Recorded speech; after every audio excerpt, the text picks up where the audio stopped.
Of the many industries and sectors in society, the one that is probably closest to the hearts of the general public is healthcare. Healthcare is a sector which often finds itself in the news.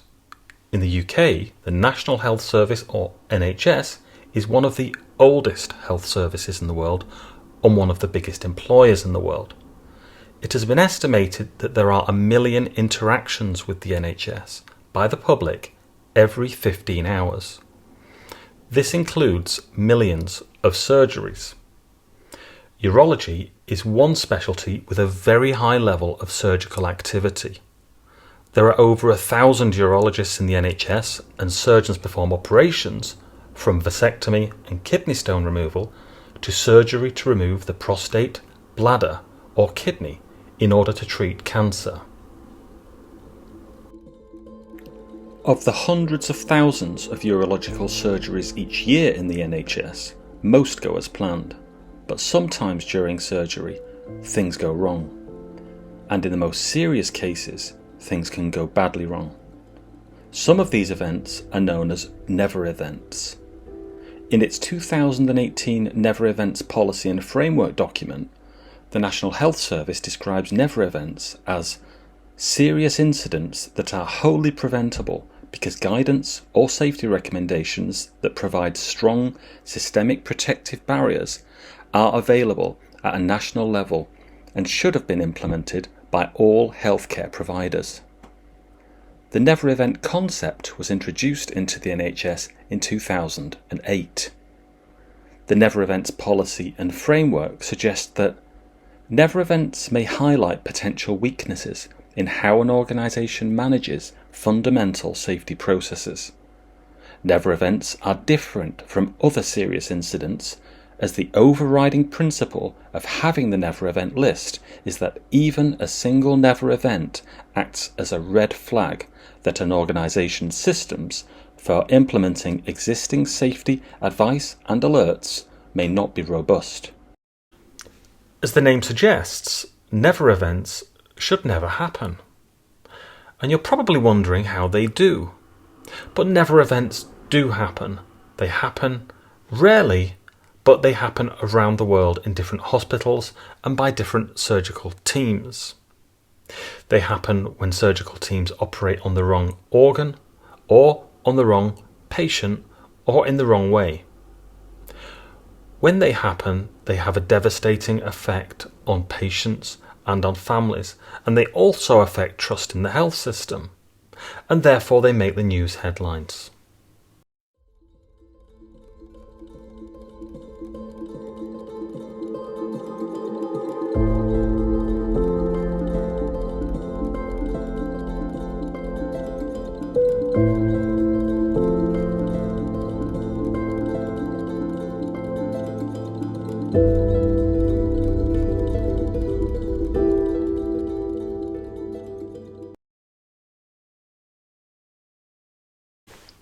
This is a fictional case with features similar to real cases.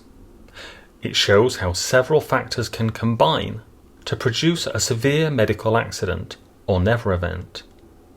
The patient is a 48-year-old man with a left renal tumour requiring a laparoscopic nephrectomy or removal of the kidney by keyhole surgery. Mr. Craig Ferguson is booked in for surgery in a modern, well-equipped District General Hospital. The surgery has been planned for a long time, and the date of surgery is just within the target waiting time. The surgery will be performed by Mr. Black, who is very experienced in this type of surgery, but before surgery takes place, consent must be gained from the patient. This provides a written record to agree to the planned operation and helps to ensure that all of the important details of the surgery are understood.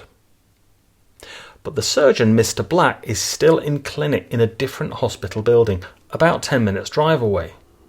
So Mr. Ross Perrow is phoned down to admissions to complete the consent process for Mr. Black. Mr. Perrow is a urology trainee in the final stage of surgical training. Mr. Perrow asks Mr. Ferguson to sign the consent form. But Mr. Perrow doesn't stay for the operation because it was his compensatory rest day. and so he goes home. The surgeon, Mr. Black, enters the theatre a little late, after trouble finding a parking space. The IT system is not working properly, and the computer giving access to the scans is not available. Hi guys, I'm really sorry I'm late. That bloody car park was a nightmare again. I'm really sorry. The barriers are always bloody up, so everybody just parks in there. Sorry. I'm going to be late again. Sorry about that, guys. Right, let me just have a wee look and see what's... Oh, that computer system's down again. Again? You're kidding me on? That's a third time? Well, I always check the CT scans online. Right, okay. Right, fine. Whatever, it's fine, don't worry about it. Okay. Just have a little look at the notes instead. The surgeon checks the notes. The notes clearly state that the tumour is in the left kidney. There is patient consent also indicating the left kidney, and the patient is marked accordingly on the left-hand side. The surgeon has to decide what to do next. Okay, the radiology report says left-hand side. Did he get a mark on his left-hand side? Yeah? Radiology says left. Clinic notes say left. And he's consented for left-hand side. We're all just happy to crack on with the left-hand side, because if we sit and wait again, I'm not cancelling any of the patients for this. Yeah. You happy with that? Yeah. Right. The operation has proceeded according to plan, and the surgeon, Mr. Black, is talking to the surgical team. The team is able to leave on time to go home. It's the end of a long day. Guys, this is going really well. I think we'll definitely manage to close some time back here. This is really good job from everyone. Thanks for being with us. You know, we got started a bit late, but it seems to be going pretty well at the moment. So fabulous job. I am pretty confident we'll all get out of here on time. Excellent. Which is nice. Yeah. Go. Well done. After the operation, the patient is transferred to recovery. At this point, everything seems normal. The operation has been a success, or so it seems. But after around half an hour, it was realised that something terrible had happened. The duty anaesthetist was asked to review the patient's wound pain. The anaesthetist realised that the wound was on the left instead of the right. The wrong kidney had been removed. The CT scan would have showed that it was the right kidney that should have been removed.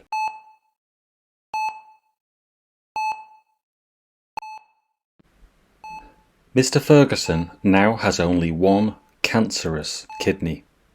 He is put onto dialysis while doctors work out the next steps. An initial investigation was conducted. Several people gave statements. This is Mr. Paul Black, the consultant urologist surgeon. I'm still really struggling to come to terms with this, to be honest. I have read about wrong side surgery being carried out in other hospitals, but you always think it just can't happen to you, and then it does. I'm usually so careful. I was running late. We were under pressure to get the case finished. We had a lack of staff in theatres as well. The patient was on the table when I got into theatre, and the checklist had been done, and we were good to go. I usually check the images in theatre. I wasn't able to. The computer system was down. I checked the clinic note. That said left-hand side. Checked the radiology report. It said left-hand side. And I checked the consent for operation, and it also said left-hand side. And the patient was positioned for the left-hand side. And it didn't occur to me at all that it wouldn't be. I just thought that colossal mistake would have been noticed by someone, but obviously not. This is Dr. Colin Northcote, the consultant anaesthetist. I was a consultant anaesthetist doing the case on that day. As usual, I was there in plenty of time to see the patient. Also, as usual, however, the notes weren't there on time. It's typical for this hospital. I know there's no point in waiting on them, so I just had a quick chat with the patient and decided I was happy to proceed. We always do moan about not getting the notes on time, but no one seems to listen. Nothing seems to change, so most of us decided that if the patient has gone through pre-op, we're probably just okay to crack on. Paul was running late again, and so I just got the patient into the anaesthetic room and put them to sleep. Abby had been moaning about not overrunning again, and she had to pick up her kids from school or something, and Paul seemed to have a new registrar. She positioned the patient on the table, so she was really responsible for checking the side. I suspect Paul will get the blame, though. I had to chide her on a bit to get going. We had the patient positioned when eventually Paul did appear. The patient had desaturated when the drapes were putting on, so I had to attend to that while the surgical team did their checklist thing. Obviously, someone wasn't paying attention, or surely they would have noticed they were meant to be taking out the other kidney. The operation itself seemed fine. The anaesthesia was second to none. Just a pity it was the wrong side. This is Abby Pete, the scrub nurse and team leader for the operation. I was the scrub nurse for the case on the day. I can recall that I was feeling pretty stressed on that afternoon. We were running late again, waiting for Mr. Black, and I remember worrying that we needed to try and start on time, especially because I needed to pick the kids up from after school club. Cynthia, one of the registrars, had positioned the patient while we were waiting, and Mr. Black eventually appeared, but Cynthia hadn't worked with Mr. Black before, so I think that was probably on her mind.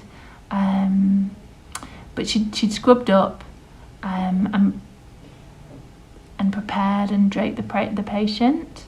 Mr. Black went and scrubbed as we were starting the time out, and Dr. Northcote was having a problem with the airway, so the anaesthetic team were a bit distracted, I think.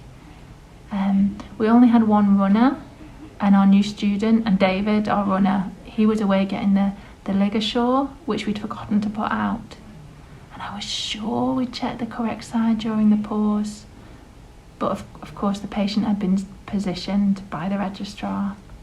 And the operation seemed to go fine. It was actually quite straightforward for one of Mr. Black's operations. We finished pretty quickly and really without too much fuss. It was only when the patient was in recovery and had been there for about 30 minutes that someone realised that we'd taken out the wrong kidney. So what is the reality of everyday work when it comes to surgery? And how can we make sense of never events? Why do they keep happening? I spoke to Dr. Michael Moneypenny, a consultant anaesthetist who's been involved in hundreds of surgeries. Never events are the things that keep happening. In a way, so it's a misnomer in a big sense, because they're the kind of things that you keep reading about. They happen because we have people doing the best that they can within a system which at times is unsafe. The final barrier, the final kind of stopping the bad thing from happening is the people. You know, a number of things have gone on. It's the people at the very end of that chain of events who are there to stop it. And I have been involved in many of us have been involved where we've been the final kind of like save the goal.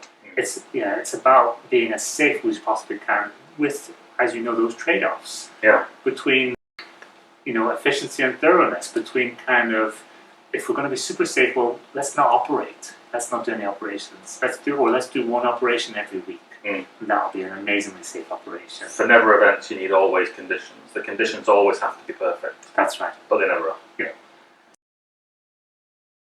So how did this never event happen? How can we make sense of the situation? And what about the contributions of those involved? The initial investigation eventually uncovered a range of factors that contributed to the event.